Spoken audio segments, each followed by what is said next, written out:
شفاقت حسین، مجھے تعویذ لکھنے کی اجازت دے دیں،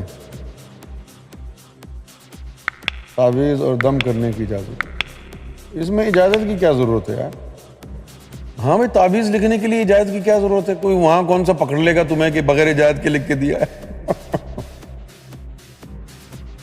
وہاں تو بس ایسے ہی لوگ ہیں وہم کے مارے ہوئے، یعنی علمی طور پر مومن اور عملی طور پر کافر۔ باتیں سنو تو اعلیٰ سے اعلیٰ درجے کے حامل، متقی، پارسا، 10 حج کیے ہوئے، اور اگر بات اعتقاد کی، عقیدے کی آئے، ذرا سا کاروبار میں نقصان ہوا، بیگم نے کہا جی کسی نے سفلی کرا دیا ہے۔ ہاں بالکل صحیح کہہ رہی ہو، کوئی بابا ڈھونڈو۔ مسلمان ہو کے تو بابے ڈھونڈ رہا ہے؟ حضور پاک صلی اللہ علیہ وسلم کے اوپر کفار مکہ نے جادو کا عمل کرایا تو سورہ والناس نازل ہوئی جادو کے توڑ کے لیے۔ کتنے مسلمان ایسے ہیں جن کو پتا ہے کہ جادو کا توڑ سورہ والناس میں ہے؟ بتائیے کتنے مسلمان؟ ادھر ادھر بابوں کے پاس جاتے ہیں، کوئی بنگالی بابا کے پاس چلا گیا، کوئی کسی بابا کے پاس چلا گیا، کوئی سنیاسی بابا کے پاس چلا گیا۔ تمہارا ایمان، عقیدہ، اعتقاد کیا ہوا؟ یہ بھی مانتے ہیں کہ قرآن مجید اللہ کے کلام میں سب سے زیادہ طاقت ہے، پھر بابوں کے پاس کیوں جا رہے ہو؟ کوئی تعویذ قرآن مجید سے بڑا ہے تو پھر تعویذ کی کیا ضرورت ہے؟ کیوں جی؟ تعویذ کی کیا ضرورت ہے بھائی؟ پھر رہ گئی بات آپ نے پیسے ویسے بنانے ہیں اس لیے تعویذ لکھنا چاہ رہے ہیں، ٹھیک ہے، بغیر اجازت کے لکھتے ہیں۔ لیکن اگر ہم تعویذ کی اجازت دیتے تو ہم صرف ایک ہی تعویذ کی اجازت دیتے ہیں۔ وہ تعویذ کون سا ہے؟ وہ کاغذ پہ نہیں، وہ دل کے اوپر لکھا جاتا ہے، اور جس کو وہ تعویذ دیا وہ یہاں بھی کام آئے گا، قبر میں بھی کام آئے گا، یوم محشر میں بھی کام آئے گا۔ قبر میں جاؤ گے تو وہ تعویذ دکھا دینا۔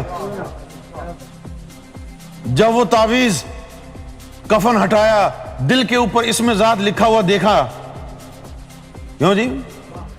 تو وہ جو سوال جواب کرنے والے فرشتے ہوں گے، سرکار گور شاہی کا فرمانا ہے، ان کو جرت نہیں کہ دوسرا سوال کریں۔ وہ ایسا تعویذ ہے۔ اس تعویذ کی شان یہ ہے، اولئک کتب فی قلوبہم الایمان۔ اس تعویذ کے لکھنے کی اجازت اللہ کسی کسی کو دیتا ہے۔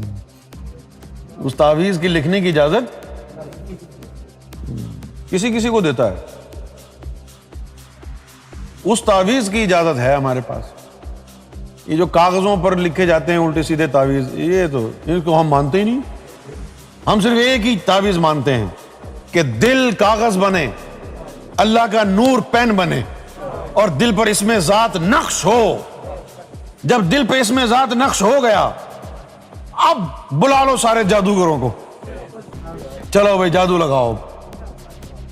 ہمارے اوپر لوگوں نے بڑا جادو کیا، اب تھک گئے، اب پریشان ہو رہے ہیں لوگ، اب الٹ ہو گیا، خود ہی اچھل کود کے ادھر ادھر شور مچاتے ہیں۔ یہ تعویذ دلوں کا تعویذ ہے۔ لفظ اللہ دل پر لکھا گیا تو بس اللہ والا ہو گیا، اب تیرے پاس کوئی نہیں بھٹکے گا۔ ایک دفعہ پتہ چلا، سرکار نے فرمایا کہ ہمارے پاس شیطان آیا رات کو اور کہنے لگا کہ سرکار مجھے اجازت دیں، مجھے جو ہے وہ یونس کو ستانا ہے۔ یہ مانچسٹر کی بات۔ تو میں نے پوچھا کہ سرکار شیطان ستانے کے لیے، بھٹکانے کے لیے کیا اجازت لیتا ہے؟ فرمایا ہاں، جو کسی کا مال ہو اس پر وہ بغیر اجازت ہاتھ نہیں ڈالتا۔ میں تو بڑا خوش ہوا کہ واہ یار، تصدیق ہو گئی کہ ہم گوہر کا مال ہے۔ فرمایا کہ ہاں، جس کا مرشد کامل ہو اور مرشد کا ہاتھ اس کے سر پہ ہو تو وہ ایسے ہی شیطان آ جائے گا. یا تو اللہ کی طرف سے اجازت لے کے آئے, اور اللہ کی طرف سے اجازت نہیں ہے تو پھر اس کی کیا مجال ہے کہ وہ ہمارے بندے کے پاس جائے. ہاں اگر اللہ تعالیٰ نے یہ کہا کہ بھئی ہم نے فلاں ولی کو دنیا میں بھیجا مرشد بنا کے, اس نے لوگوں کی زہد پر تقوی پر تربیت کی, اب اللہ چاہتا ہے کہ ان کے تقوی اور زہد کو آزمائے, تو اس کے لیے پھر ابلیس کو بلاتا ہے, جا تو گمراہ کرنے کی کوشش کر تاکہ ہم اس کو آزمائیں کہ اس کے مرشد نے اس کو کتنا تقوی سکھایا ہے. اس کے لیے پھر اللہ کی طرف سے پرمیشن لیٹر ہوتا ہے. سمجھ گئے؟ تو وہ پرمیشن لیٹر پھر مرشد کو دکھاتا ہے شیطان جا کے, یہ دیکھیں جی یہ, سمجھ گئے؟ اب وہ لیٹر اللہ کی طرف سے تو آ جاتا ہے, اور مرشد کی طرف جب آتا ہے تو پھر مرشد اس پہ نیچے ٹائم لکھتا ہے. مرشد کہتا ہے کہ یہ اتنے بجے سے اتنے بجے تک, اب وہ 1 گھنٹہ لکھے یا 24 گھنٹے لکھے, 1 ہفتہ لکھے یا 2 مہینے لکھے, وہ مرشد کے اوپر ہے. وہ اتنا ٹائم جو ہے لکھ کے اس کو دیتا ہے کہ اس مدت سے اس مدت تک, اس مدت سے اس مدت تک تم اس کو آزما سکتے ہو. یہاں پر اس کو اجازت دے دیتا ہے شیطان کو, اور مرشد اپنے بندے کو کہتا ہے کہ تو بس اب کہیں جانا نہیں, 1 ہفتے تک ہمارے گھر ہی رہ.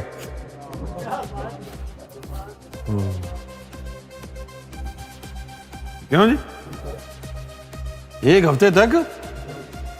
جیسے یہ ندیم جو تھا, حافظ ندیم, جب یہ اس کے اوپر وہ شیطان والا لیٹر آتا تو سرکار اس کو یہاں بلا لیتے, کوٹری, کسی بھی بہانے سے. سمجھ میں آ گئی بات؟ اور جب انوار کے لیے آتا تو اس کو کوٹری سے واپس بھیج دیتے. تو میں نے پوچھا کہ ایسا کیوں کہ ندیم کو کوٹری بلا لیا, کہ یہ شیطان نے اجازت لی ہے ستانے کی, اس کو کوٹری بلا لیا, نظروں میں رہے گا, تو انوار کو واپس بھیج دیا. جب اس کا لیٹر آیا اس کو اپنے پاس نہیں رکھا, اس کو واپس بھیج دیا. تو فرمایا کہ جب وہ دور ہوتا ہے تو نظروں میں ہوتا ہے, یہاں پر جب ہوتا ہے تو اس کی حرکتوں سے ہمارا دل جو ہے وہ میلا ہو جاتا ہے. اس لیے وہ دور رہے تو نظروں میں رہے گا, ہمیں یاد آئے گا اس نے اچھا یہ کام کیا ہمارے لیے, یہ کیا, تو پھر ہم نظر کرتے ہیں. یہاں پر ہوتا ہے تو بس الٹی سیدھی حرکتیں کرتا رہتا ہے. تو اب مرشد کے پاس بھی طریقے ہیں, ہر چیز وہ دیکھتا ہے. سمجھا؟ اب یہ کوئی اندھی نگری چوپٹ راج تھوڑی ہے کہ شیطان کا جو جی چاہے گا کرے گا, جس کو چاہے جا کے گمراہ کر دے. تم نے شیطان کو, ابلیس کو کیا سمجھا ہوا ہے؟ کوئی بدمعاش ہے وہ؟ ابے وہ اللہ کا نوکر ہے. جن لوگوں نے جہنم میں جانا ہے ان کی چھانٹی کے لیے رکھا ہے اللہ نے اس کو, وہ گمراہ تھوڑی ہے. یوں سمجھ لو کہ ہر انسان میں اچھائیاں اور برائیاں ہوتی ہیں. جیسا یہ پیار کرتا ہے, محبت بھی کرتا ہے, رحم دل بھی ہے, لیکن کبھی کبھی تب جاتا ہے تو غصہ بھی آتا ہے. تو یہ غصہ نیگیٹو ہے اس کا, صحیح ہے نا؟ اسی طرح اللہ تعالیٰ نے اپنی شخصیت سے اپنے قہر کو الگ کر دیا تو وہ ابلیس بن گیا, لیکن ہے تو وہ اسی کا حصہ. تو ہر چیز کے اچھے اور برے سائیڈ ہوتے ہیں. تو اللہ کی جو اچھائیاں ہیں وہ مصطفیٰ, اور جو اس کی نیگیٹو ہیں وہ ابلیس. اس کے 2 رخ ہیں, ایک یہ والا ایک وہ والا, ایک تاریکی ایک اجالا, ایک نور ایک ظلمت, ایک مصطفیٰ ایک ابلیس. مجھے امید ہے سمجھ میں آ گئی ہوگی بات.